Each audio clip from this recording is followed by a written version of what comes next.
세계 최대 플랫폼 기업 구글이 창립 당시 내건 슬로건이 Don't be evil, 번역하면은 사악해지지 말자였다고 합니다. 그렇지만 플랫폼을 완성한 기업이 누릴 수 있는 독과점은 이 동서양을 막론하고 결국 탐욕으로 이어질 수밖에 없나 봅니다. 아무리 초기에 다짐이 있었다 해도 말이죠. 구글과 넷플릭스가 이 법인세 안 내려고 조세 회피처로 돌아다니는가 하면 페이스북은 최근 가입자를 늘리고 수익성을 올리기 위해서 이 온라인 사용자들의 증오와 혐오를 일부러 부추겼다, 이런 폭로가 나오기도 했습니다. 페이스북은 이름을 메타라고 바꾸기로 했지만은 이 신뢰가 회복될 수 있을지는 의문입니다. 국내 최대 플랫폼 사업자 카카오 역시 힘없는 동네 상권을 무너뜨리면서 몸집을 키웠는데 이 카카오의 초창기 경영 이념 역시 상생이었습니다. 애덤 스미스는 국부론에서 인간의 이기심이 이 경제를 발전시키는 원동력이다, 이렇게 정의한 바 있지만은 이기심이 악마로 돌변하는 순간 공동체를 위협하는 흉기가 됩니다. 이기심이 탐욕을 넘어서 통제불능의 악마로 돌변하지 못하게 만드는 일, 그게 바로 국가, 정부의 역할입니다. 네, 안녕하십니까. 경제와 정의를 다잡는 홍반장, 저는 KBS 기자 홍사훈입니다. 오늘까지 청취자 여러분을 위한 책 선물 이벤트 진행합니다. 키움증권의 서영수 애널리스트가 쓴 새 책 2022 피할 수 없는 부채 위기를 매일 4분씩 추첨해서 보내드리는데요. 부동산과 주식시장에 닥친 위기를 진단하고 조언한 책 2022 피할 수 없는 부채 위기, 이거 받고 싶은 분은 성함, 연락처, 주소와 함께 짧은 문자 50원, 긴 문자 100원이 드는 샵 9730으로 문자 보내주시기 바랍니다. 자, 홍사훈의 경제쇼 출발하겠습니다. 유튜브 오늘도 함께 갑시다. 한마디도 버릴 게 없는 알토란 같은 경제 정보, 홍사훈의 경제쇼. 자, 글로벌 빅테크 기업들이 지금 메타버스에 너도나도 뛰어들고 있습니다. 인터넷 다음은 메타버스다.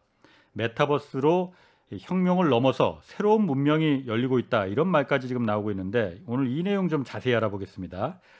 디지털 미디어 최고의 전문가십니다. 강정수 박사 나오셨습니다. 안녕하세요. 안녕하세요.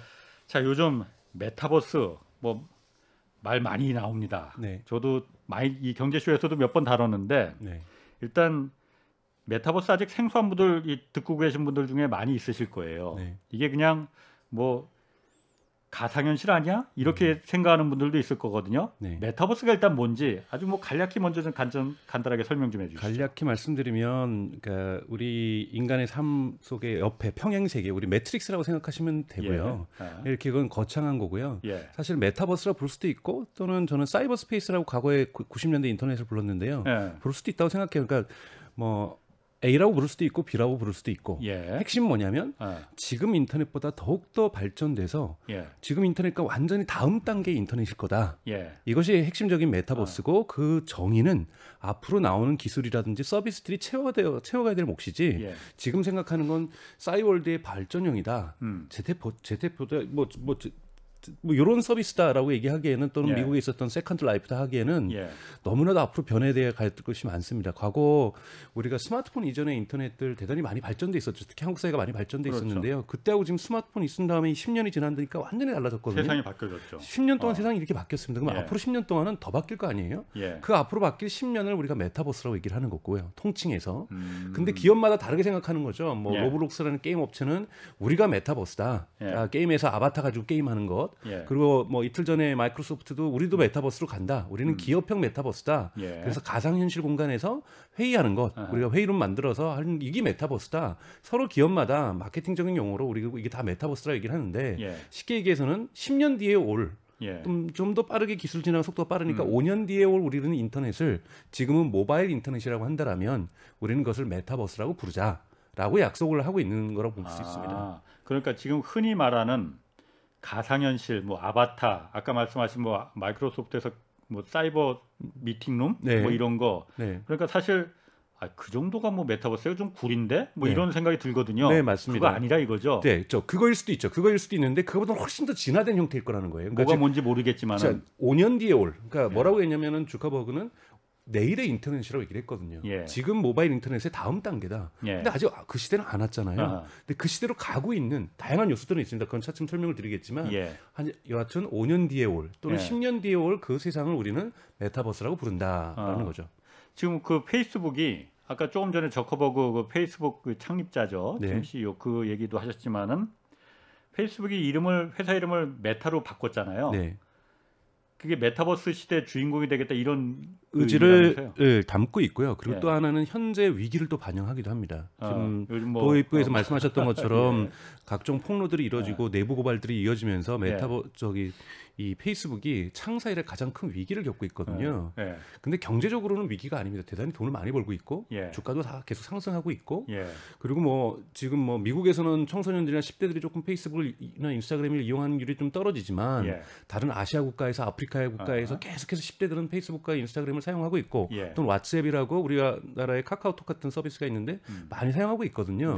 근데 이제 얼마 전 뉴욕타임즈에서 케빈 루스라는 대단히 유명한 기자가 IT 테크 기자가 글을 쓰기를 내부 위기가 발생하고 있다. 직원들이 동요하고 있다. 왜냐하면 경영진들끼리 맨날 서로 싸우고 그리고 좀 똑똑하고 일 잘하는 사람들은 벌써 회사에 사표 내기 시작하고 그리고 우리 이리로 갈 거야, 메타 갈 거야, 막 메타버스 갈 거야 그러는데 또 중간 경영진들은 그거는 저커버그가 얘기하는 거고 나는 그렇게 해서 동의하지 않아. 이런 식으로 내부 혼란들이 이루어지면서 이게 망하는 회사에 딱 표본이 그 절차를 밟고 있다. 이 상황에서 빠져나가는 게 망하는 회사인데. 그렇죠. 그러다 보니 저커버그이 아니야, 우리 혼란하지 마. 우리 메타버스로 갈 거니까 내 말 잘 들어. 이제 무조건 메타버스야. 회사 이름도 우리는 메타버스로 바꿀 거고 그냥 모든 건 메타버스로 갈 거니까 우리가 지금 망하는 게 아니라 우리는 내일의 인터넷이라고 했으니까 내일의 인터넷 세상이 와도 페이스북이 주인 될 거야. 그러니 나만 믿고 가자. 그걸 위해서 돈도 많이 쓸게. 그러면서 올해 이제 얼마 안 남았잖아요. 얼마 안 남았는데 한국 돈으로 12조 원을 써서 메타버스에 투자를 하겠다. 그래서 벌써 몇 군데를 인수를 했거든요. 그럼 매년 최소한 한국 돈으로 10조를 쓰겠다. 여길 다 메타버스에 R&D라든지 기업 인수에 쓰겠다라고 밝히고 있습니다. 그러니까 경영 위기를 다 잡고 내부를 갖다가 다 잡으면서 어려운 환경 속에서 우리는 메타버스로 가겠다.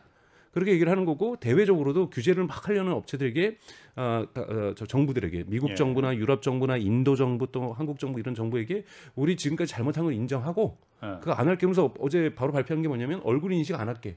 안면 인식 통해 가지고 사생활 침해 논장이 있는데 앞으로 그 인공지능 통해서 그건 안 할게. 문제되는 거 있으면 고칠게.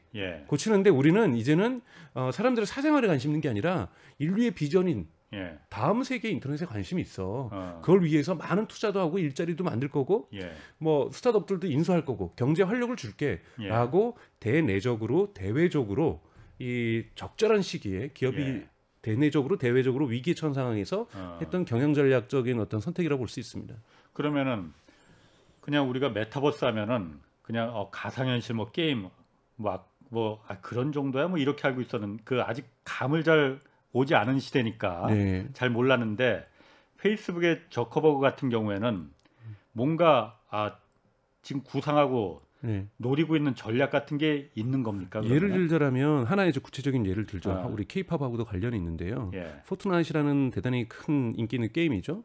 거기서는 사실은 이 그래픽 엔진 같은 것들이 정말 좋습니다. 요즘은 저것이 진짜인지 가짜인지도 구별이 안 가요. 그래서 뭘 크게 했냐면 큰 콘서트장을 그 가상 공간에서 오픈을 했습니다.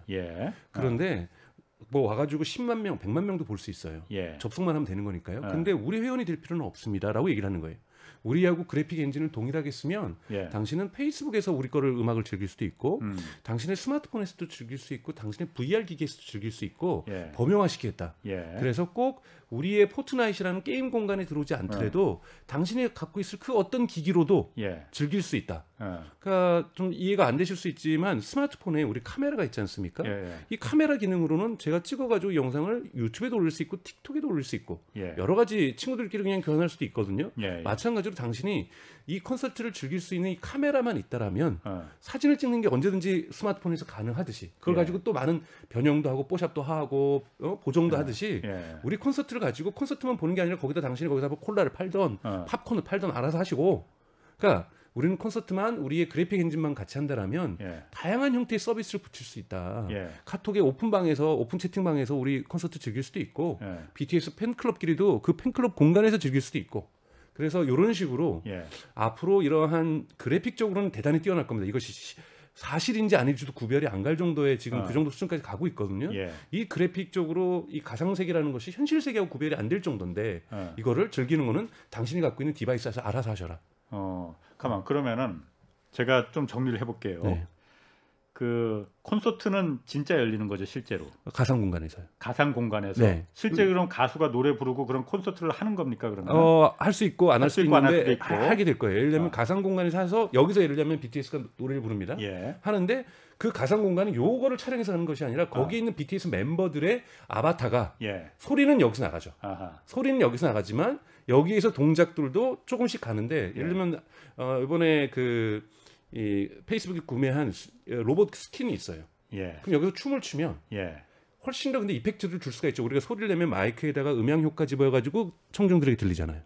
그럼 제가 여기서 몸을 움직이고 춤을 추면 훨씬 더 임팩트가 있게 저 가상 공간에선 예를 들면 제가 손가락 하나만 움직여도 좀 더 크게 움직일 수 있는 거고 훨씬 더 어떠한 부분에 강조될 수 있는 거고 이런 부분이 전달돼서 가상 공간에서 공연이 일어나는 겁니다. 그러니까 그 가상 공간에서 공연이 일어나는데 내가 그 가상 공간에서 콜라나 팝콘을 팔아서 뭔가 그 상행위를 할 수도 그렇죠. 다른 서비스로 그 안에서 네. 그럼 그거는 가상 공간입니까 실제입니까 그러면? 그러니까, 반반인 것 같은데. 지금 얘기하는 건 뭐냐면 실제로 행하는 것이 가상 공간으로 전달될 수도 있고 또는 가상 공간에서 우리가 명령한 프로그래밍으로도 행위가 이루어질 수 있는 거죠. 그리고 여러 가지 거기서 티켓팅을 파는 것은 이미 우리가 짜놓은 기획에 의해서 진행되는 것이고요. 그런데 아마 이 공연은 아마 실제로 일어나게 될 것이고 근데 실제가 우리가 마이크의 음향 조치에서 목소리가 다르게 들리는 것처럼 가상 공간에서 다른 모습으로 보여질 거라는 거죠. 훨씬 더 다른 이펙트. 예를 들자면 우리 A라는 뭐 그냥 가상할 게 어떤 오픈 채팅방에서는 우리는 보라색 배경의 조명을 써가지고 즐기고 싶다. 그래서 우리는 조명사를 따로 둬요. 그러면 똑같은 퍼포먼스에서도 조명이 다른 느낌으로 즐겨질 수 있을 거고. 다 달라. 그렇죠. 보는 사람마다 다르게. 그렇죠. 우리는 예를 들자면 뭐 어떤 섬에서 휴양지에서 한다라면 마치 휴양지에서 이 공연이 이루어지는 것처럼 하게 할 수 있고 똑같은 공연인데도 우리 BTS는 이 공간에서 하고 있는 거예요. 또는 만약에 노르웨이의 그 오로라가 비치는 그 눈 가상 공간에서 마치 BTS가 동일 시간에 함에도 불구하고 다른 모습으로 현존할 수 있는 겁니다. 그러면은 그게 지금 그 콘서트를 예를 들어 보니까는 제가 조금 이해가 좀 오는 것 같아요. 다른 공간에서 다른 모습으로 현존하는 거죠. 그게 그러니까 가상과 현실을 접목시킨 거네 그야말로. 그렇죠. 실제 현실을. 그렇죠. 가상도 시계도 하나가 아니라 수십 가지가 될 수 있고 수백 가지가 될 수 있는 겁니다. 그게 그러니까 앞으로 다음 인터넷 세상은 그렇게 열릴 것이다라는 거죠. 기술이 워낙 발전해서 관련 기술이 발전한다는 전제 조건이겠죠. 그러면은 그 지금 페이스북이 아까 말씀하시기를 12조 원이라고 하셨나요? 네, 올해만 남은 기간 동안 그렇게 쓸 거고 매년 10조 원을 쓸 거라는 거죠. 그럼 페이스북이 그렇게 많은 돈을 투입해서 가겠다는 거는 페이스북이 지금 그 메타버스에서 가장 지금 치고 나가는 기업입니까 그러면은? 페이스북이 지금 벌써 많은 회원을 갖고 있는 건 로블록스라든지 포트나이트라든지 게임 회사들이 좀 많이 갖고 있었어요. 근데 이제 페이스북의 자산은 뭐냐면 우리가 소셜 그래프라고 하는데요. 관계망을 다 알고 있지 않습니까? 인스타그램에서는 유명 인플루언서에 따르는 사람들이 되게 팔로워들이 많지 않습니까? 그럼 요들만을 위한 메타버스 서비스를 만들 수가 있거든요. 그러니까 페이스북의 자산은 돈도 많지만 더 큰 건 뭐냐면 벌써 형성된 A라는 사람은 무엇을 좋아한다는 걸 알고 있는 거예요. 그러면 말씀드린 아까 콘서트 얘기 들었던 것처럼 이런 건 뭐냐면 팬심이 있어야 되거든요. 처음에는 사용하기 좀 주저하고 내가 뭐 VR을 써가지고까지 우리가 내가 봐야 돼. 근데 만약에 우리 BTS 아미들한테 얘기하면 VR 바로 살 겁니다. 팬심이 있어야 그 서비스에 대한 수용성이 좋겠죠. 그리고 거기에서 바로 또 경제적 행위도 이루어집니다. 거기서 콘서트 뭐를 티켓을 팔 경우에는 유료 공연 바로 들어갈 수 있거든요.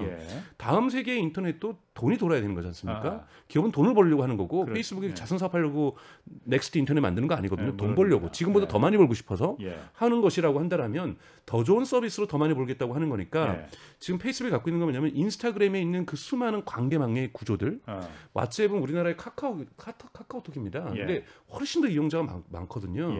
그럼 거기 있는 친구 관계들, 가족 관계들, 지인 관계들 그리고 우리 페이스북에 있는 이런 관계망들 이런 것들은 이후에 메타버스에서 이후에 넥스트 인터넷에서 서비스의 시작점이라는 거죠. 이건 뭐냐면 인간 지도예요. 페이스북은 인간 지도를 갖고 있는 거예요. 인간 지도에서 요 군에게는 요 서비스를 주면 제일 좋아하겠구나. 그러니까 예를 들어서 홍사원은 어떤 걸 좋아하고 어떤 물건을 사기를 좋아하는 거고 어떤 자동차를 좋아하고 이런 걸 페이스북은 알고 있기 때문에 그렇죠. 그래서 그 메타버스에 그 홍사원한테 예를 들어서 특화된 홍사원이 좋아할 만한 공연 메타버스든 홍사원이 좋아할 만한 무슨 스포츠 메타버스든 네. 이걸 제공을 해준다는. 네, 내년부터 지금 페이스북이 하려는 것이 일종의 투자 환경입니다. 투자도 네. 그러면 가상 공간에서 하셔라. 예를 들면 NFT라고 요즘 많이 나오는 것을 지금 대체 불가 토큰이라는 네, 거. 대체 불가 토큰. 그러니까 요즘 많이 하죠. 그러니까 즉 강조 뭐 A라는 물건에도 낙인을 찍는 거거든요. 그러니까 인터넷은 가장 디지털의 특징은 무한 복제가 가능한 시대가 그건데 이 무한 복제가 하니까 다 희소성이 없는 거예요. 그렇죠. 그러면 무한 복제가 되더라도 여기다 다 낙인을 서로 다른 낙인을 찍어주면 요 낙인 찍은 거는 딱 하나 있는 거거든요. 희소성이 있으면 이건 가치가 생기는 겁니다. 낙인이라고 하니까 뭔가 좀 부정적인 이미지가 드는데. 근데 토큰이라는 거에 암호 코드라는 거니까 낙인인 거죠. 일종의 예를 들면 우리가 소라든지 어디다 이렇게 찍지 않습니까? 사실 그거랑 똑같은 거예요. 그래서 이 낙인을 이 문장이라고 하죠. 이 문양을 찍은 것은 하나밖에 없는 거거든요. 문장을 서로 다르게 찍을 거니까 하나의 문장 갖고 똑같이 찍는 게 아니라 각 물건마다 다른 문장을 찍을 거예요. 딱 하나밖에 없는 거란 말입니다. 그러면 어떻게 하냐면 나이키가 얘기했어요. 우리 내년부터 스니커즈에 NFT 스니커즈를 판매하겠다. 가상 공간에서. 가상 공간에 진짜 운동화가 아니고. 네. 그걸 판매해요. 그러면 이게 투자 가치가 있는 거잖아요.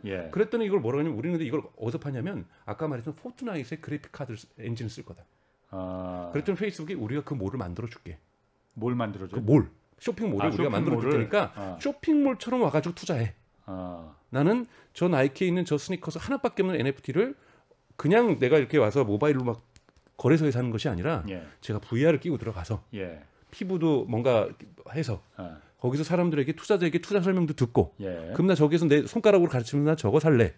그랬더니 내 지갑에서 이 돈이 올라가는 것도 뭔가 그 효과를 보고 그러니까 투자 공간도 메타버스로 옮기겠다는 게 페이스북의 계획인 거죠. 그것도 오랜 먼 미래가 아니라 내년부터 시작하겠다. 그 NFT가 요즘 그 뭐 각광받고 뭐 각광이라기보다는 좀 알려지기 시작하니까 NFT가 그러니까 메타버스의 주요 투자 자산 중에 하나로다가 될 수가 있겠군요. 왜냐하면 아까 말씀 서로 다른 서비스가 있지 않습니까? 똑같은 콘서트도 아까 말한 노르웨이에서 즐길 수도 있고 뭐 저기 뭐 휴양지에서 뭐 즐길 수도 있고 여러 가지 즐길 수 있는 거기서 티켓이 여러 가지 팔리는데 그럼 BTS 입장에서 만약 BTS 공연한다면 그 티켓에 대한 일정 정도의 수수료 차이가 가져야 될 거 아니에요. 그런데 서비스도 다르고 공간도 다르면 흔히 말하는 단일 화폐가 있어야 되는 거거든요.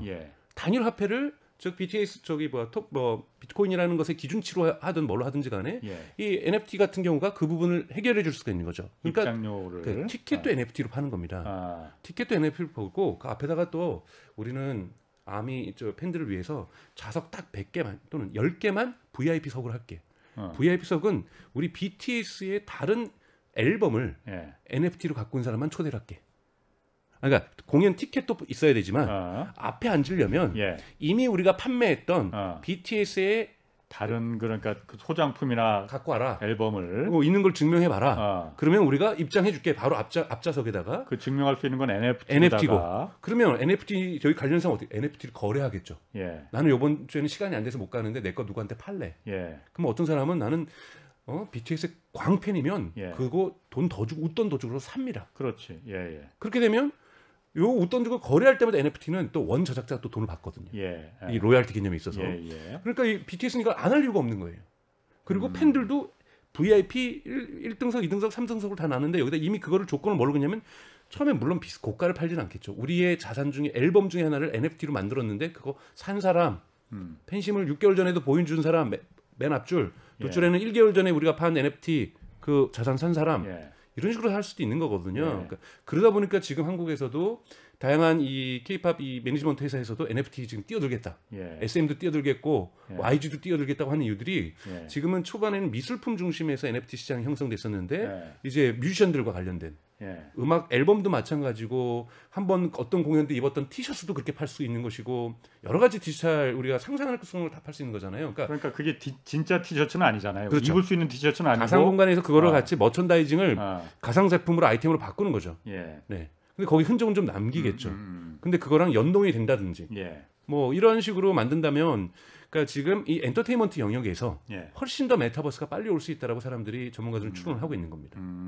그런 면에서 그렇게 얘기하시니까 좀 처음에는 좀 뜬구름 같은 얘기였었는데 그게 그러면 현실 반 가상 반 뭐 그런 게 될 수가 있을 것 같고 그래서 저는 일단 투자 면에서 네. 거기서 장사하려는 사람들, 비즈니스 모델을 찾으려는 사람도 꽤 있을 것 같은데. 그렇죠. 그러면 이것들이 세계가 작동하거든. 그래서 저는 제페토처럼 순수하게 제페토라는 건 네이버에서 네이버에서 만드는 이런 순수한 아바타만 있는 세상이 메타버스라고 생각하지는 않습니다. 현재하고 연결이 줘야 되거든요. 근데 물론 제페토도 그렇게 갈 수 있어요. 충분히 가능성을 갖고 있습니다. 하지만 지금 있는 100% 아바타만 있는 세상이 저는 메타버스라고 생각하지는 않습니다. 그건 그냥 가상 현실인 거고요.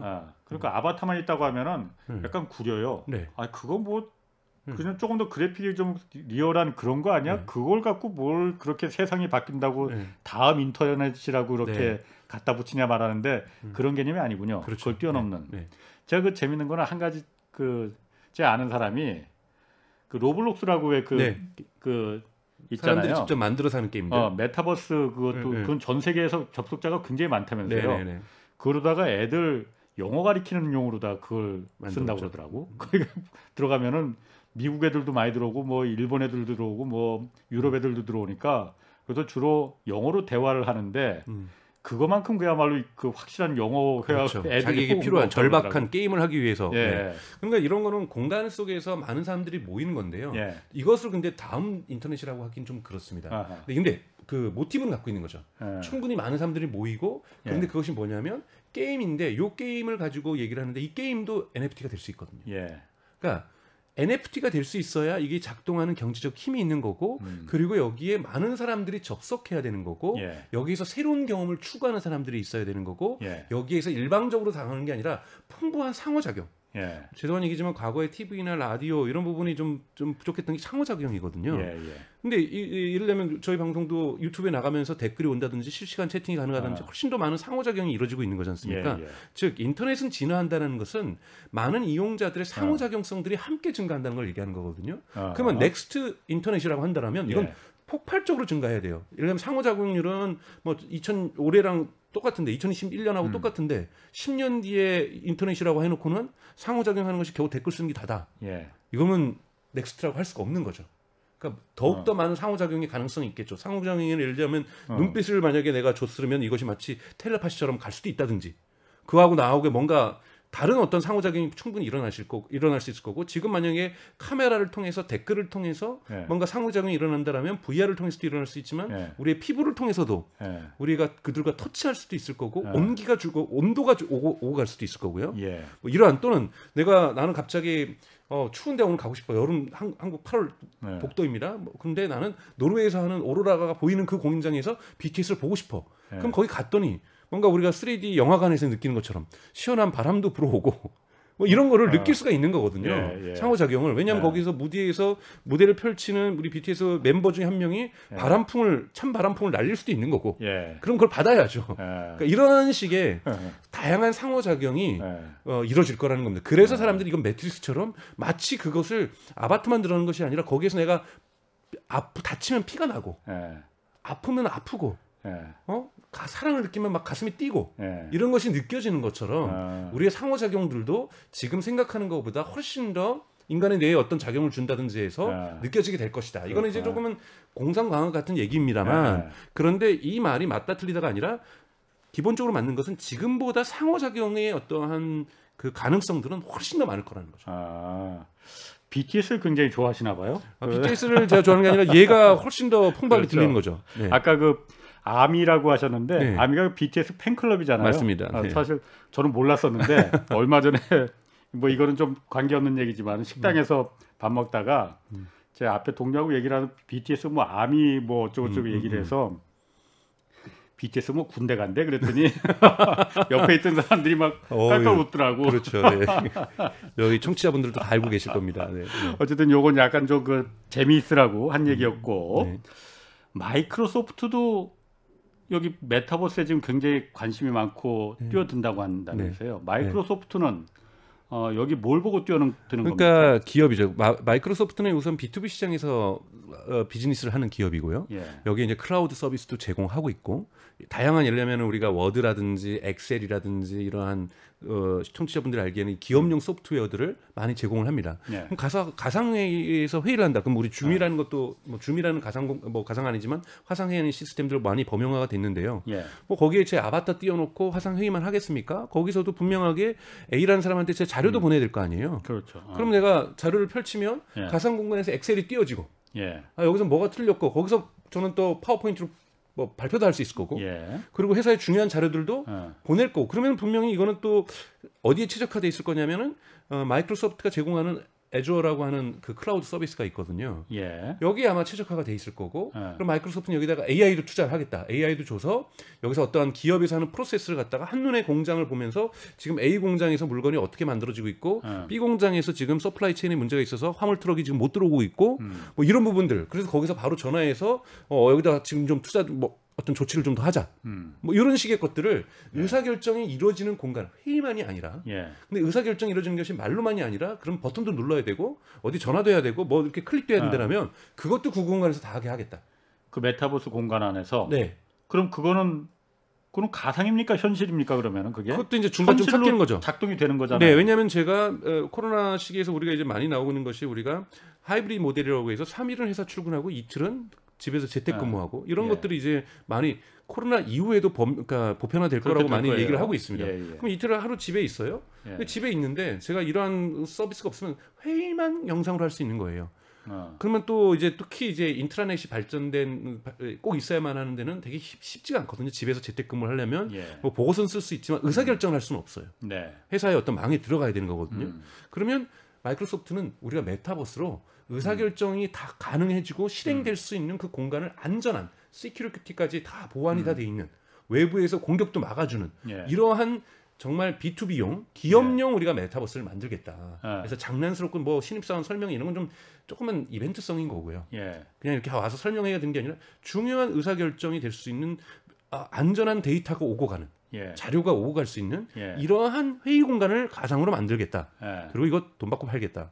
뭐 이런 것들이 이제 마이크로소프트의 계획이라고 볼 수 있습니다. 그럼 지금 제가 얘기 들어보니까 마이크로소프트는 조금 더 현실적으로 그러니까 실제 어떤 예를 들어서 이런 게 가능한 건지 메타버스 안에 어떤 기업의 생산 라인을 갖다가 그 컨트롤룸을 만약 그 조성해 놓는다고 하면은 집에서 아니면 다른 공간에서 미국 출장 중에 그 메타버스 공간에 들어가서 지금 저거는 그 컨트롤룸에서 무슨 버튼을 눌러야 돼 뭐 해서 그걸 누르고 이 그 컨트롤룸의 그 작동 상황을 라인의 그 작동 상황을 실시간으로 메타버스 보고. 안에서 실질적으로 보고 판단하고 결정할 수 있는 그걸 만들겠다는 거죠. 그것이 바로 넥스트 인터넷이라는 그렇죠. 거죠. 그것이 넥스트 기업용 인터넷이라는 겁니다. 여기는 기업용 서비스를 하려고 하니까 우리가 지금 아까 초반에 말씀드렸던 거는 우리 소비자들, 우리 이용자들, 시민들이 쓸 수 있는 서비스라고 한다면 기업 단에서 이루어질 수 있는 메타버스는 이런 걸 거다라고 지금 상상하는 건데 이거보다 더 나아갈 수는 있겠죠. 근데 기업에서 가장 중요한 것은 이러한 의사결정들이거든요. 이 의사결정이 즉 말로만 주고받고 의사결정은 지금 있는 시스템에 가는 게 아니라 이것까지 다 들여오겠다라는 거죠. 그럼 페이스북하고 마이크로소프트는 어쨌든 두 기업이 다 글로벌 기업입니다만 기업인데 조금 서로 차이가 있네. 그렇죠. 마이크로소프트는 우리가 보시기에는 우리가 워드라든지 이런 걸 사용하기 때문에 B2C 기업이라고 하지만 전체 매출의 많은 부분이 B2B 영역, 즉 기업 단위에서의 고객이 기업인 거죠. 수많은 기업들이 고객이기 때문에 이 고객들이 기업인 이 기업들 간에서의 공간 속에서의 연결과 메타버스를 꿈꾸고 있는 거예요. 넥스트 인터넷을 꿈꾸고 있는 거고요. 페이스북은 인스타그램이나 왓츠앱이나 페이스북이라는 이 세 개의 서비스를 통해서 사실은 우리 일반 이용자들을 접점을 하고 그러니까 즉 커스터머, 이 컨슈머, 소비자하고 같이 관계를 맺는 거이기 때문에 B2C 영역에서 일하기 때문에 이 컨슈머와의 관계 속에서 서비스를 만들려고 하는 거고요. 서로 자기가 발 디딛고 있는 각 시장의 영역에서 지금 메타버스를 서로 주장을 하고 있는 겁니다. 그럼 어느 쪽이 더 크게 될 것 같습니까? 뭐 저는 원래 시장은 기본적으로 B2C 시장이 좀 더 크고요. 하지만 B2B 시장은 되게 안정적이고 특히 이렇게 많은 사업자가 있을 수가 없습니다. 신뢰할 수 있는 사업 파트너가 그러니까 차지하는 목이 큰 거죠. 그렇기 때문에 지금 잠시이긴 하지만 마이크로소프트가 지금 주식 가치가 시총이 지금 세계 1위까지 잠깐 올라갔지 않습니까? 그만큼 이 B2B 시장도 결코 작다고 볼 수는 없습니다. 하지만 우리가 인터넷이라고 하는 것에 많은 부분은 사실은 더 절대 다수는 이 커스터머 영역들, 이 컨슈머 영역들이 차지하고 있기 때문에 B2C 영역이 더 크기 때문에 시장 사이는 페이스북이 바라보는 시장이 크나 여기에는 수많은 경쟁 업체가 있기 때문에 혼자 먹기가 어렵다면 B2B 시장은 시장 사이는 조금 B2C 시장에 비해서 작지만 플레이어가 많지가 않습니다. 그래서 그렇기 때문에 각각이 다 일장일단 있다고 볼 수 있죠. 근데 제가 지금 얘기를 들어보니까 페이스북의 가장 큰 장점은 전 세계 페이스북 가입자 수십억 명의 네. 개인 취향, 네. 뭐 요즘 개취라고 하더라고요. 개인 취향, 이 사람이 뭘 좋아하는지, 매년 이맘때쯤이면은 뭘 주로 하는지, 뭘 네. 검색하는지를 네. 다 알고 있다는 거잖아요. 네. 그 데이터를. 네. 그게 가장 큰 따라올 수 없는 장점일 것 같아요. 그렇죠. 그걸 알고 있고 두 번째는 그가 누구하고 관계를 맺으면서 그걸 좋아하는지, 어떠한 맥락 속에서 그걸 좋아하는지. 예. 그러니까 그래프라고 하죠. 그러니까 소셜 그래프라고 하는 건 관계망이거든요. 예. 관계망 지도. 흔히말하는 친인 족보를 알고 있다는 거죠. 예. 과거로 치면. 네. 그럼 그건 구글도 알 수 있는 거고 애플도 그렇고. 취향은 예를 들자면 검색 취향이라든지 소비 취향에서 분석할 수가 있습니다. 넷플릭스도 우리 어떤 영상을 좋아하는지 취향은 분석할 수 있거든요. 예. 근데 지금 넷플릭스를 제가 누구랑 같이 보고 있는지는 잘 모르거든요. 그렇지. 그러니까 즉 관계망을 알고 있다는 것이, 릴레이션십을 알고 있다는 게 페이스북의 가장 큰 장점이고요. 이거는 중국에 있는 유사 서비스를 외에는 페이스북이 전 세계에서 유일하게 가장 많이 알고 있습니다. 그래서 그럼 그 저커버그가 메타버스가 넥스트 인터넷이다. 네. 인터넷 다음은 메타버스다 이렇게 주장하는 거군요. 네. 그러면은 자기가 가장 자신 있다라는 거예요. 그러니까 그거 거기는 어차피 새로 시작하는 건데 예. 우리가 그래픽 엔진은 포트나이트처럼 못 만들지만 포트나이트에서 사든지 포트나이트에 그 그래픽 엔진을 우리가 쓰면 되는 건데 포트나이트 절대 못 갖고 있는 건 뭐냐면 우리의 이 인간 지도에 대해서 못 갖고 있고 예. 우리도 포트나이트보다는 더 많은 돈을 갖고 있으니 예. 돈으로 앞으로 유사한 서비스를 사고 예. 스타트업들 사고 예. 우리 R&D 하고 서비스 만들 텐데 당신네들이 절대 넘볼 수 없는 게 있다. 바로 우리는 이 인간관계에 대한 개인의 예. 취향에 대한 예. 이 지도를 갖고 있다는 것, 예. 인간의 족보를 갖고 있다는 것, 예. 이게 페이스북이 내걸고 있는 장점인 거죠. 아까부터 그 포트나이트라는 게 그러니까 게임 네. 회사죠, 그거는. 네, 그러니까. 한국의 배틀그라운드하고 비슷하다고 보시면 됩니다. 뭐 배틀그라운드도 모르는 분도 많이 계실 테니까. 그러니까 가상 공간에서 전투하고 싸우고. 그런 그래픽을 화려하게 구현할 수 있는. 네, 이게 진짜 내가 전투를 하는 건지 예. 그냥 가짜라는 건지가 구별이 안 될 정도인 거죠. 예. 그러면 그런 그 페이스북이 메타버스 시대에서 그 유리할 수 있는 조건이라는 건 제가 충분히 이해가 갈 거거든요. 그러면은 그 관계망을 알 수 있다는 건데, 그럼 한국도 그런 역시 네이버나 카카오도 카카오톡 이런 관계망 충분히 그런 거 가능할 수 있죠. 카카오톡이 갖고 있는 관계망 지도가 분명히 있습니다. 예. 근데 이제 카카오톡은 그러니까 페이스북은 이제 왓츠앱이라는 데 있어서 그걸 갖고 있거든요. 예. 카카오톡보다 더 큰 서비스죠. 근데 여기에 좀 카카오톡도 충분하게 사회 관계망을 갖고 있지만 인스타그램이나 페이스북이 갖고 있는 거하고는 좀 다르거든요. 그러니까 예를 들자면 카카오톡에서도 물론 팬덤이 있을지만 BTS 방이라는 거는 뭐 그룹이 있을 수 있어요. 아미들의 소그룹 정도는 카카오톡을 씁니다만 근데 훨씬 더 많은 사람들이 뭐 유튜브에 가 있거나 인스타그램에서 더 훨씬 더 페이스북에서 더 활동을 많이 하고 있거든요. 그래서 훨씬 더 고급질의 또는 그 폭과 깊이가 좀 다르다고 볼 수가 있는 거죠. 근데 가능성은 있습니다. 카카오도. 그렇기 때문에 카카오 엔터테인먼트 같은 경우에도 지금 NFT 시장에 들어가려고 하는 거고 마켓플레이스 만들려고 하는 거고 카카오도 지금 그래서 우리도 메타버스에 대해서 적극적으로 하겠다 이렇게 지금 밝히고 있는 거죠. 그 메타버스가 그러면 어쨌든 지금 저는 약간 이제 감이 좀 잡히긴 하는데 여태까지 메타버스 들은 것보다 오늘 들은 강 박사님 얘기 들어보니까는 그게 그렇게까지 될 수 있구나. 그러니까 일단 제가 그거는 건진 것 같아요. 그러니까 사실은 메타버스라는 단어를 버리면 돼요. 메타버스가 더 헷갈립니다. 메타의 뜻은 뭐고 버스가 뭐고 해가지고 이런 게 더 헷갈리고 그냥 스마트폰 다음에 모바일 인터넷 다음에 오는 세상에 주인이 누가 될 것이냐. 페이스북 입장에서는 지금까지는 애플하고 구글에서 흔히 말하는 iOS도 만들고 안드로이드 있어가지고 자기네들이 주인인 양 했단 말이에요. 나 그것도 싫고 거기는 어차피 다음 인터넷이기 때문에 iOS하고 안드로이드가 없는 세상이라는 거예요. 새로운 OS 시장인데 그때는 혹시 우리가 만들 수도 있고 다른 사람 만들더라도 이렇게 우리가 애플하고 구글에게 끌려다니는 일은 없을 거야. 이런 것도 있는 거거든요. 그러니까 즉 다음 세계의 그 큰 지금도 디지털 경제가 큰 흐름을 차지하고 있지 않습니까? 그러면 다음 디지털의 판이 새로 깔리면 그때 주인은 내가 할 거야. 그리고 이 판에서 내가 승자할 거야. 그랬더니 네이버나 카카오도 지금도 우리가 한국에서 1위긴 하지만 다음번에는 우리가 글로벌로 한번 성장해 볼게. 아시아에서는 우리가 넘버원 할 거야. 그러니까 새로운 기회가 열리고 있다고 보고 있는 거죠, 기업들은. 그래서 달려가는 거기 때문에 오히려 지금 스마트폰 이후에 모바일 인터넷 이후에 넥스트 인터넷 시장에서 디지털 경제에서 누가 주인이 될 것인가를 싸우는 모습. 그러니까 투자 시장도 그리로 가고 있는 거고 스마트폰이 있었기 때문에 주식도 이렇게 많이 편한 거거든요. 이렇게 쉽게 주식을 우리가 사고 파는 거가 이렇게 편했던 세상은 지금까지 없었죠. 인류 이 역사상. 옛날엔 증권사 그 매장 가서 이렇게 종이에다 써서 주문 내고 막. 네, 그 사이에 또 가격도 변합니다. 실시간으로 지금 해외 주식, 테슬라 주식 사고, 뭐 삼성 사고 다 하잖아요. 그러면 그걸 가상 공간에 산다고 넥스트 인터넷에는 왜 없겠어요? 그랬더니 페이스북은 벌써 얘기하는 게 자산 시장 우리가 갈래. 너네가 했던 거 우리가 먹을래. 이 시장도 크지 않습니까? 그러니까 다음 판은 새롭게 질서가 짜지니. 근데 우리는 출발 자산이 좋아. 우리의 에셋은 되게 커. 족보 갖고 있고 돈도 갖고 있으니 우리가 한번 해보겠다. 이렇게 생각하시면 청취자분들도 쉬우실 거예요. 그러니까 메타버스가 지금 그 흔히 조금 잘못 알기보다는 착각하는 게 뭐 가상의 그 공간에서 뭐 이렇게 그 VR 기기, 가상현실 기기 눈에 뒤집어 쓰고 거기서 뭐 게임하고 뭐 아까 BTS 노래 뭐 거기서 콘서트장 가고 이런 거 정도로 알고 있는 그거 아니고, 자 90년대 인터넷이 세상을 바꿨고 그 다음에 또 한 번 바뀐 게 스마트폰이 나오면서 세상이 또 바뀌었단 말이에요. 우리 생활들이 다 그게 혁신이잖아요. 네네, 그렇죠. 또 한 번의 혁신이 스마트폰을 이어서 또 나올 혁신이 그 메타버스라는 건데. 어떻게 바뀔지는 아직 잘 모른다. 네, 그런데 분명히 바뀐다. 네, 몇 가지 징후들이 있는데 그래픽 기술이 정말 놀랍게 하고 있기 때문에 그래서 이제 가상현실이나 아바타를 얘기하는 거거든요.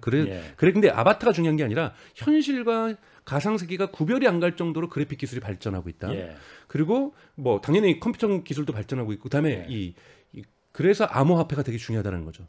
요 세상에서는 각국 정부의 어떤 특정한 기준이라든지 이런 걸 규제를 안 받기 때문에 암호화폐가 대단히 중요한 인프라스트럭처가 될 가능성이 높고요. 다음 인터넷에서는. 그리고 여기에서 돈을 주고받아야 되니까. 그렇죠. 돈도 주고받아야 되니까. 왜냐하면 경제가 작동해야. 그럼 달러로 주고받으면 안 되는 거예요? 달러로 주고받을 수도 있지만 이쪽에서는 달러보다 우리는 편하지, 그러면 암호화폐가. 이제 정부의 규제를 많이 받아야 되니 우리가 뭐 예를 들면 암호화폐로 가겠다. 그 중에서도 보니까 이 NFT가 좋더라. 이 대체 불가능 토큰으로 뭔가를 할 수 있는 것들이 많더라. 이런 부분들이 좀 몇 가지가 있는 거죠. 그래서 나오는 것들은 몇 가지가 있어요. 뭐 상호 운용성을 해야 된다. 뭐 이런 거는 조금 어려운 용어들은 빼놓더라도 경제가 되기 위해서는 인프라스트럭처 있어야 되고 인프라스트럭처에서는 우리가 도로도 있지만 화폐도 인프라스트럭처거든요. 그렇죠. 화폐 구조가 있어야 되는. 그렇죠. 화폐거든요. 요 화폐도 있고 이걸 받쳐줄 그래픽 기술도 있고 뭐 연결망도 빠르고 이제는 점점 이제 한판 해볼 수 있다는 것이 충분히 성숙되었다고 보는 거죠.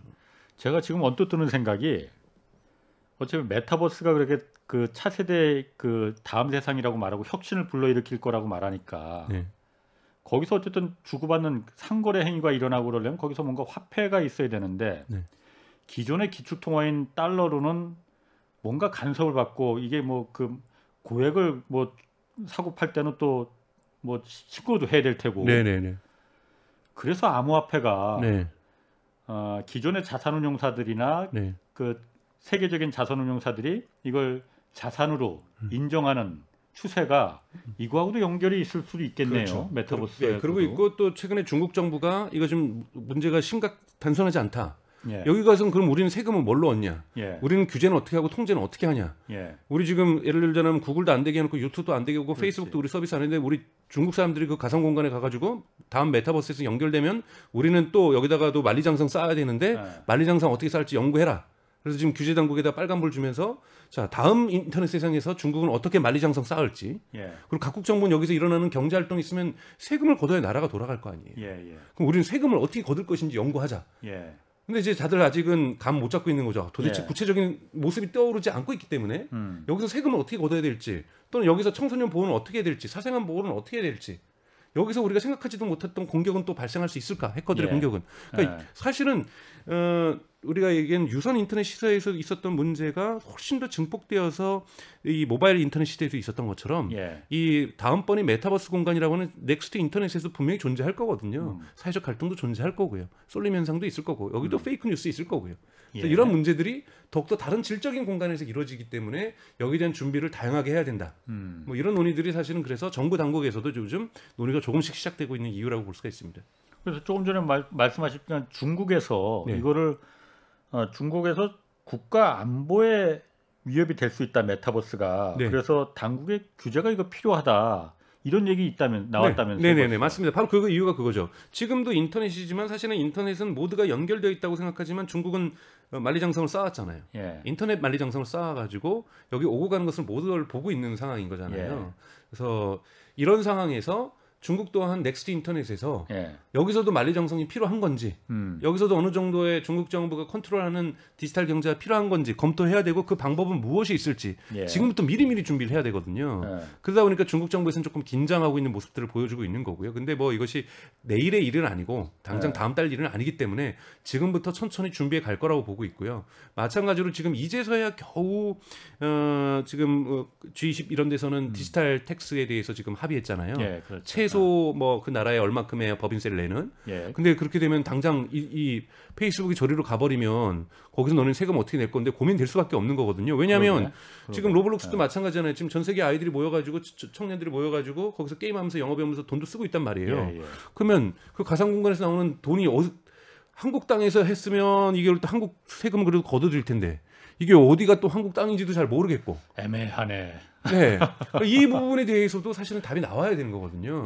저기 인도네시아 사람들도 많이 들어올 텐데 그 나라 사람들도 세금은 필요한데 근데 이 사람들이 섞여가지고 지금 거기 노르웨이 가가지고 BTS 공연 보고 있어요. 그 원래는 지갑은 저쪽 어디 도쿄에 있었던 지갑을 써요. 자, 여기 그러면 경제활동이 이루어지면 세금 어떻게 내야 됩니까? 그 애매한데 아주. 저도 아직 답이 있다는 건 아닌데요. 이런 다양한 문제가 발생할 수밖에 없다는 거죠. 이게 그럼 기술도 기술이지만은 기술의 발전도 있지만 이게 그 메타버스 또 다른 중요한 점이 그 어떤 창작 생태계. 네, 맞습니다. 이거를 활성화시킬 수 있다. 네. 창작 생태계를 활성화시킬 수 있다. 지금 요즘 많이 떠오르는 단어 중에 하나가 크리에이터 이코노미라는 겁니다. 그러니까 크리에이터 이코노미. 예, 크리에이터 이코노미인데 사실은 인터넷이 처음에 나왔을 때 1997년부터 뉴 이코노미가 오면 그건 크리에이터 이코노미라고 주장했던 분들이 많아요. 근데 뭐 그때부터 왜 했냐면 뭐 플래시라는 이상한 거 만들어 가지고 이것도 팔 수 있고 디자이너들이 자신이 만들었던 디자인이나 지금 용어가 너무 좀 어려운 용어를 쓰시는데 네, 그러니까 디자인 제품이라든지 내가 사진을 찍어서 인터넷에서 팔 수 있고 필름을 찍어가지고 인터넷에서 팔 수 있으니 인터넷에서는 이러한 흔히 말하는 프리랜서들이 자기 물건을 사고 파는 게 훨씬 더 용이해졌으니 그것도 한국에만 파는 게 아니라 한국의 작가들이 전 세계에 팔 수 있고 이러한 창작자들의 경제가 올 거라고 90년대 말 2000년도 초에도 예상을 했었어요. 근데 그게 잘 되지 않았습니다. 이것이 오기 시작한 거는 유튜브에서 우리가 영상에 뷰가 나오면은 광고 수익을 나눠 갖기 시작하면서 아 이걸로도 돈 버는 사람이 있고 돈을 적당히 버는 게 아니라 떼돈을 버는 사람들이 있고 아이들의 미래의 소망을 물어봤더니 유튜버가 될 거야. 한국에만 있는지 알았더니 미국도 얼마 전에 처음에 1위가 지금까지 20년 동안 1위가 우주선을 타는 우주 비행사가 되는 게 1위였거든요. 이걸 유튜버가 제꼈어요. 자 그렇게 해서 유튜브에서 돈 버는 사람들, 인스타그램에서 돈 버는 사람들, 틱톡에서 돈 버는 사람들, 미국에서는 또 서브스택이라고 해서 기자들도 나와가지고 글 써가지고 유료 뉴스레터 만들고 유료로 자기 웹사이트를 만들어서 돈 버는 이 작가들 이런 사람들도 웹소설 또는 한국으로 치면 웹툰 작가들 수많은 크리에이터들이 나오는데 요즘 통계 지난달에 나온 걸 보면은 10월달에 나온 걸 보면은 중국을 빼고 전 세계적으로 매년 6만 달러, 그러니까 6만 달러 가까이 버는 사람들이 이상 버는 사람들이 60만 명이 넘는다는 통계가 나왔어요. 그러니까 떼돈 버는 사람들도 있지만 이걸로 1년 생계비를 할 수 있는 사람들이 한 60만 명, 68만 명 정확하게는 68명 정도가 있다라고 중국을 빼고 나왔거든요. 그러니까 이 사람들을 우리가 크리에이터라고 얘기를 하기 시작하는 겁니다. 즉 크리에이션, 창작 활동으로 다른 것이 아니라 주 수입을 해결하는 사람들. 근데 이런 사람들이 왜 많아지고 더욱더 앞으로 많아지는 것은 지금 한국에도 라이브 쇼핑 이런 거 등장하고 있잖아요. 라방이 뭐예요? 라이브 쇼핑이라고 해서 라이브 방송. 라이브로 하면서 그러니까 홈쇼핑처럼 네이버에서 하는 라방으로 흔히 말 라이브 방송으로 쇼핑을 하는데 모바일에서 하는 겁니다. 바로 구매가 이루어지고 이거가 지금 가장 많이 이루어지고 있는 것이 중국. 중국에서 라이브 쇼핑이 완전히 지금 대세를 이루고 있고 그것이 한국으로도 넘어왔고 그리고 미국으로도 넘어왔습니다. 그래서 페이스북이 인스타그램에서 이번에 블랙 먼데이 그다음에 사이버 먼데이에서 미국에서 11월 달 하루도 안 빠지고 라이브 쇼핑을 합니다. 요즘 라이브 쇼핑이 완전히 쇼핑에서는 대세거든요. 그 라이브 커머스 그거 말씀하시는 거예요? 라이브 커머스라는 거죠. 그러면 여기에도 인플루언서가 필요하거든요. 누가 나오냐에 따라서 다르거든요. 그렇겠죠. 그러니까 즉 인플루언서들이 즉 크리에이션 해가지고 할 수 있는 사람들이 공간이 많아지는 거예요. 그러다 보니 이들에 의한 경제활동 구조가 점점 풍부해지고 전 세계적으로 커지고 있습니다. 그러다 보니 이들이 근데 여기다가 NFT까지 결합이 되는 거죠. 그게 필수여야 될 것 같은데요. 네. 그러니까 이 사람들이 지금도 돈을 버는데 NFT까지 들어가니 훨씬 더 경제적으로 돈을 많이 벌 수 있을 거고 또 서비스를 만드는 사업들 중에서는 이 사람들이 들어와야 이 사람들은 항상 팔로워를 갖고 있거든요. 그러니까 예를 들면 내가 인플루언서 또는 크리에이터 100명 꼬시면 곱하기 100명이 최소한 더 들어오는 거예요. 또는 곱하기 1000명 들어옵니다. 그럼 제가 생각하기에 그 1000명, 10,000명, 10만 명 흔히 말해서 설득하는 것보다 인플루언서 100명만 설득을 해버리면 제가 서비스 크게 열어버릴 수가 있는 거예요. 그러니까 다음 세상에 오더라도, 다음 인터넷 세상에 오더라도 초기 이용자들이 많아야 되고 초기 이용자들이 열정적으로 이용을 해줘야 되거든요. 그랬더니 이 크리에이터 이코노미 부분이 NFT 시장 때문에도 커지겠지만 서비스 판을 크기 위해서는 다음 세계에도 아마존이 있을 거 아니에요. 다음 세계에도 쿠팡이 있을 거 아닙니까? 11번가가 있어야 되고 이들 입장에서는 그냥 가서 뭐 아바타 만들어 놓는다고 사람들 물건 살까 안 살 거라는 거예요. 그렇죠. 그 아바타에서 물건 파는 것이 지금 15만 명, 100만 명의 팔로워를 갖고 있는 인플루언서가 와서 팔면 훨씬 더 팔릴 가능성이 높거든요. 그러다 보니까 이 인플루언서들, 즉 이 크리에이터들의 중요성이 점차 더 중요해지고 있다는 거죠. 그래서 다음 메타버스에서는 크리에이터 이코노미가 대단히 중요한 역할을 할 거다. 지금도 점점 큰 역할을 하고 있지만요. 그리고 그걸 이제 창작 생태계가 더 활성화될 거라 이거죠. 지금 그런 부분을 뭐 물건을 파는 건 아니지만은 유튜브나 이런 부분도 굉장히 어떤 그 창작자 요즘 사실 1인 미디어가 기존의 이른바 그 레거시 미디어 KBS나 MBC, SBS 이런 기존 방송 거대 미디어를 갖다가 맞상대할 수는 있는 그런 그게 바로 유튜브의 힘이잖아요. 그렇죠. 그럼 메타버스 시대는 그런 것도 더 활성화되고, 그러니까 그것도 있고 플러스 알파가 계속 생긴다는 거죠. 그 사람들이 지금 광고 수익에 주로 의존한다라면 광고 수익이 아닌 즉 팬들이 내는 돈에 의해서 또는 팬들이 자기의 이름을 걸고 물건을 사는 것에 의해서 이루어질 수 있다는 거죠. 예를 들자면 미국의 유튜버 중에 미스터 비스트라는 사람이 있습니다. 팔로워가 7,500만 명이거든요. 이 사람이 작년 12월에 햄버거를 만들었어요. 그런데 가상 햄버거 대리점을 만들었거든요. 그래서 어떻게 했냐면 나의 대리점을 팔 사람하고 모집을 했더니 일주일 만에 300개 레스토랑이 응모를 했어요. 근데 여기가 예를 들면 300개 프랜차이즈점 햄버거집 만들려면 300개 다 인텔에 뜯어 고치고 해야 될 거 아니에요. 이 사람이 그렇게 한 게 아니라 당신 이탈리아 식당이야, 한국 식당이야, 일본 식당이야, 그럼 거기 1평방미터만 내 햄버거를 밀키트를 어차피 줄 테니까 데워서 팔아. 그리고 고객들은 그 집에서 햄버거 파는지도 몰라요. 앱을 그 대신 다운받으세요. 내 햄버거 강정수 햄버거 앱을 다운받으면 당신 가장 가까운 데서 바로 배송이 돼요. 근데 그 앱이 3주 동안 그 앱스토어에서 1위를 하거든요. 그 팬덤이 있으니 마케팅 비용이 뭐가 필요했어요. 나 유튜브에 나와서 한번 얘기했더니 사람들이 300개의 대리점들이 팔겠다 그러고 그리고 딱 6주 동안 100만 개 햄버거를 팝니다. 그러니까 즉 가상 키친을 만든 거예요. 그러니까 즉 실제로 현존하는 키친이죠. 하지만 사람들은 그거는 A라는 물건을 볼 수가 없어요. 어디 레스토랑에 있는 거 몰라요. 근데 배달은 돼요 또 저한테. 이게 예를 들면 실제 먹을 수 있는 햄버거는 배달은 온다 이거죠. 그렇죠. 그러니까 이것이 가상하고 현실이 섞인 거죠.